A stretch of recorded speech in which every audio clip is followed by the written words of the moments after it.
თითოეული ნივთი, რომელსაც ადამიანი ინახავს, მისი ცხოვრების პატარა მუზეუმია.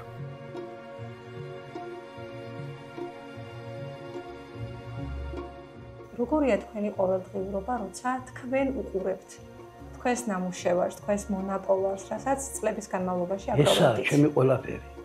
ძინავს, გამომეღვიძება, ამაზე ვფიქრობ, ხანდახან ავდგები, გამოვალ ავანთებ შუქს, იგი როგორ აიქა. იგი როგორ აიქა, იგი თუ მაქვს, ხო არა მაკლია რამე. და ასე კონტროლში მყავს ყოველთვის იგი ყველაფერი. თქვენ ხართ თქვენი კუთხის, გურიის უტყუარი მემატიანე. მაგას მეუნებია. აი მაგას მეუნებია. ნამდვილად და აი რამდენი ხნის განმავლობაში აგროვებდით, იღებდით ამ ფოტოებს? ალბათ 30 წელზე მეტი. ფლეშკებზე მაქვს შენახული 2000-3000 წელი ფოტო, მაგრამ აქ არ დამედევა. აქ მე ვხედავ ესეთ მეულს, რომელსაც აწერია მამი და ჩემის ქორწილის საჩუქრების სია. კი. გათხოვდა 23 წლის. ანუ რა არის ეს? მოდი თქვენ წაგვეკითხეთ. ეს არის მამი და ჩემის ქორწილის სია. საჩუქრები მოხონდათ, რომ მოდიოდა ხალხი, მეზობლები, ახლობლები, ვინც იყო, ვისაც რა გააჩნდა, იმას ჩუქნიდნენ. ზოგს მინდა იწერებოდა. იგი და იქ კაცი, აჩუქებით ესე, შენ რა მეიტანე? ჩაწერდა შიგნით. შენ რა მეიტანე შენ? ზოგს ჰქონდა დანაჩანგალი, ზოგს ჰქონდა, ზოგს ინდაური მოყავდა, ზოგს შტამბოვკის კაბა. თავართხილაძე ანიჩკა ფანელის სახალათე. შვენიერი საჩუქარია. კი. კაკრას შემოდგომა იყო და ზამთარი მოდიოდა და ფანელის სახალათე ისე თბილი იყო. ცხვიტინიძე შაშა, ასე უწერია, საშა. მამალი ინდაური. 2 კილო ყველი. თავართხილაძე ვასო სარკე. ახლა სარკე აგენ მაქვს, რომელიც 1928 წელში ბებიაჩემმა ზითებში მოიტანა ეს სარკე. 1928 სარკე მაშინ იყო ძვირფას საჩუქარი არა? კი, კი.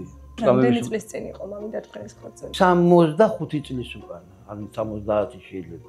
და როგორი იყო მაშინ ქორწილი გურიაში? როგორი იყო და თუ ქონდა, თუ ყავდა ცხენის საშუალება, ხო გაი, ცხენს შემოაჯირითებდა. სიმღერა იყო გურული სიმღერებს ვღეროდნენ, ცეცხლთან ცებდნენ. მე მახსოვს, ახლა სულ პატარა ვიყავი, მაშხალა მომცა, ბებიაჩემ აიყო რაც ხა მავთულზე გაკეთებული მაშხალები იყო და რომ გოუკიდებდი იმას, ასე და ნა, მიანათე მამიდა, მიანათე და ტიკე თვალში კინაღამ დუце თვალში თვალკარს ხო და ქორწილის დღეს. ხო, ქორწილის დღეს. თანაც ქორწილის დღეს. დარჩებოდა ამდენი საჩუქარი ობლაკ. აბა რა, ეს ხდებოდა ყველაფერი მახარაძის რაიონში, სოფელი ასკანა.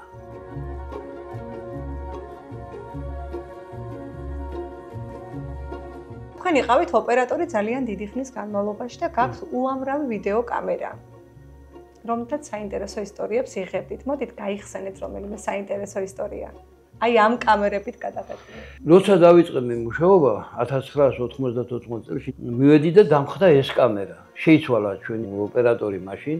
თანაც შეწყვიტა ამ კამერა მუშაობა და გადავედით ვიდეო კამერას. იმ კაცთან მქონდა ურთიერთობა და ბევრჯერ მოუყოლია რომ მე ვერ ვეპარებოდიო ქალებს ჩაიში რო კრებდნენ.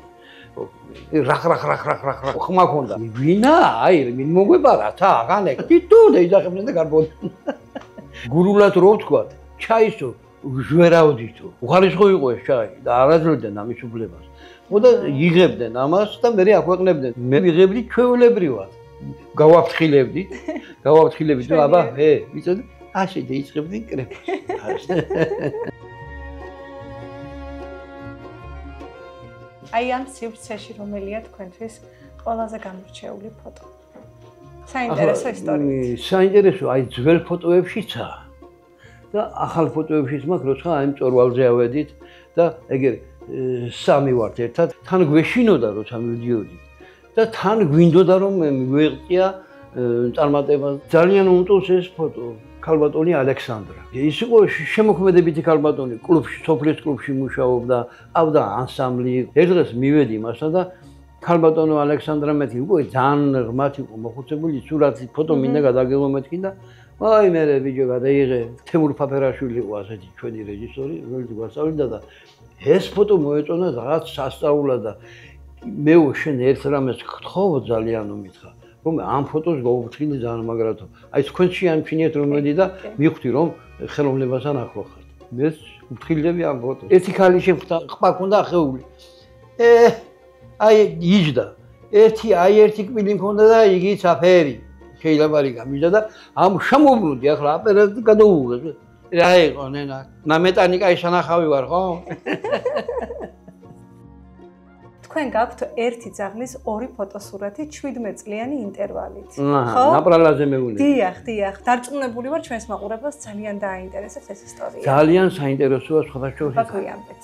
როცა პირველად მოვიდიოდი თაში, მე ჩემს გულთან ერთად. ეს რომელ წლებში იყო? ეს იყო 97 წელი.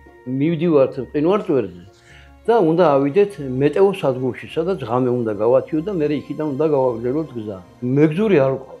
ერთი კაცი შეხვდა მოხევე კაცი და რო გადაუხავდეთ ვინეს გამყვება მეთქი რაც გინდა გადახდა წაიყვანე ჩემი ძაღლი ნაპრალა მეუნება როგორ ნაპრალა ძაღლი როგორ წაიყვანო მეთქიდა მაგან ყველაფერი იცის მიწევ და წაგვიყვანა სახში რომ მივედით არ დაგვთა ნაპრალა წაუყვანიათ უკვე წასულა თაში მეუნება და წამოვედით ახლა ჩვენ და რომა მოვედით გევიხედეთ რომ მოდიან ალპინისტები და წინ მორბის ეს დაგვინახა ჩვენ შეგვამჩნია ხო არ გვიცნობდა მოვეფერე ჩავეხუტე ავიყვანე ხელში სურათი გადავიღეთ მასთან რატო ქვია ამ ძაღლს ნაპრალა თურმე რომ მიდიოდნენ მთაში გაქრა ეს ძაღლი და მოიხედენ და ალბათო დაბრუნდა უკან არადა ჩავარნილა ნაპრალში და ნაპრალის სიღრმე არის ზოგან 10 მეტრა 15 მეტრა მერე სხვა ალპინისტები მოდიოდნენ მეორე დღეს და ხმა გაიგონენ ძაღლს იმდენი უმუშავია ღამით გახურებულა რო არ გაყენული ხო და ამოიყვანეს ეს ძაღლი და